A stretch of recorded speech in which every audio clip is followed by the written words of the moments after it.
En France, on compte 3 espèces de gravelots.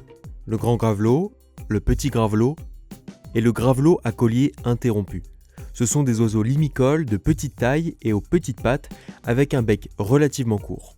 On les retrouve dans les zones humides, principalement intérieures pour le petit gravelot et littorales pour le gravelot à collier interrompu et le grand gravelot. Le grand gravelot, comme son nom l'indique, est légèrement plus grand que les deux autres. Il possède aussi un bec nettement plus épais que le petit gravelot et le gravelot à collier interrompu. Ces critères sont importants car ils permettent de reconnaître le grand gravelot et ce, tout au long de l'année. En effet, la morphologie des gravelots va varier en fonction de l'année. Au printemps et en été, les gravelots sont identifiables selon d'autres critères. Le premier est la bande pectorale noire qu'ils possèdent et que l'on appelle collier. Ce critère est très visible en période nuptiale. Si le collier est interrompu en son milieu, laissant place à un large espace blanc sur la poitrine de l'oiseau, alors il s'agit, comme son nom l'indique, d'un gravelot à collier interrompu. Si le collier noir est complet, alors il s'agit d'un grand ou d'un petit gravelot.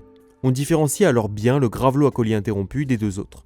Autre élément, si vous voyez mal le collier, regardez les pattes. Le gravelot à collier interrompu possède des pattes sombres, contrairement aux deux autres qui ont des pattes claires. Pour bien différencier le grand gravelot du petit gravelot, nous pouvons nous servir de la couleur du cercle orbitaire, qui correspond au contour de l'œil. Chez le petit gravelot, le cercle orbitaire est jaune en période nuptiale, tandis que celui du grand gravelot est sombre. Aussi, son bec est noir, tandis que celui du grand gravelot est orange avec l'extrémité noire. En période internuptiale, donc en automne-hiver, les trois espèces sont moins contrastées. On peut alors plus facilement les confondre. Tout d'abord, seul le grand gravelot est commun en hiver sur le territoire français. Le petit gravelot est quant à lui absent et le gravelot à collier interrompu est rare pendant cette période. Si vous voyez un gravelot en hiver, il s'agit donc sans doute d'un grand gravelot. Au cas où, si vous avez un doute, le petit gravelot ne possède pas de sourcils blancs, contrairement au grand gravelot, qui en possède un en hiver. Et le gravelot à collier interrompu conserve son collier interrompu. Il y a toutefois une subtilité qu'il faut prendre en considération. Les colliers du petit et du grand gravelot peuvent présenter une légère interruption pouvant rappeler un gravelot à collier interrompu à cette période. Les pattes restent alors le critère le plus fiable. Clair chez le petit et le grand gravelot, sombre chez le gravelot à collier interrompu. Cette subtilité devient d'ailleurs un vrai critère chez les juvéniles du petit et grand gravelot, où tous les deux possèdent un collier plus ou moins interrompu. Mais le jeune gravelot à collier interrompu se distingue bien en possédant un collier bien plus incomplet que les deux autres.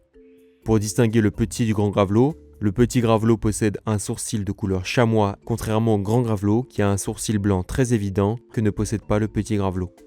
En résumé, les gravelots ont de petites pattes et un petit bec.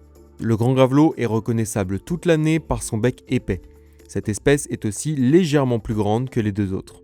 Au printemps et en été, la seule espèce dont le collier est incomplet est le gravelot à collier interrompu. Les deux autres espèces, elles, ont un collier noir complet. On peut alors les différencier par la couleur du bec qui est orange et noir chez le grand gravelot et par leur cercle orbitaire qui est bien jaune chez le petit gravelot. En hiver, le petit gravelot est absent du territoire français et le gravelot à collier interrompu, très rare. Vous verrez donc la plupart du temps des grands gravelots.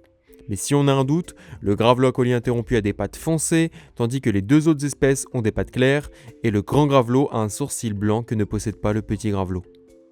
Chez les juvéniles, les trois gravelots ont un collier plus ou moins incomplet. Très interrompu chez le gravelot à collier interrompu, moins chez les deux autres. Pour distinguer le grand du petit gravelot, il faut alors se concentrer sur le sourcil, blanc chez le grand gravelot, et chamois chez le petit gravelot.